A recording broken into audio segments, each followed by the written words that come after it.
Hello and welcome to Retro Bikes Dublin. Today we have for sale a Honda CT90 from 1969. This is just the visual inspection of the bike, and later on we'll have a ride along. Start at the front. Front tyre is perfect, just fitted and is brand new.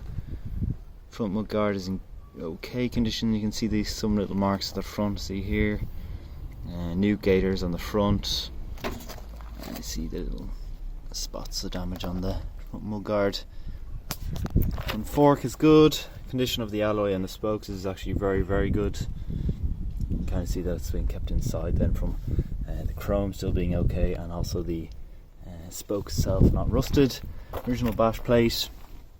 Engine plastics in the centre is good.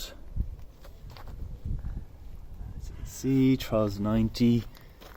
Side panel, original seat, which does unfortunately have a tear in it. It's not too bad, could be stitched up and will be okay. Underneath the seat then is also good. A few little spots of chipping on the paint, nothing major. Rear rack is in actually very good condition. Rear shock, very good. Usually see at the top of these, if they've been left outside, it starts to rust. This one is okay. Rear sprocket and chain, good condition, and the same with the alloy and spokes. The rear 1969 bike, like I said. Our brake light, no indicators on them as stock. The rear shocks, swing arm, side panel here is good as well. Exhaust is nice.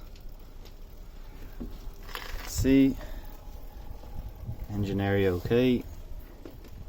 Come up the top then, 4,567 miles on it, because it is a miles clock. It's around 7,000 or 8,000 kilometers. And then we're back at the front again. So from now we're just going to be moving on to me riding the bike to see how she drives and rides.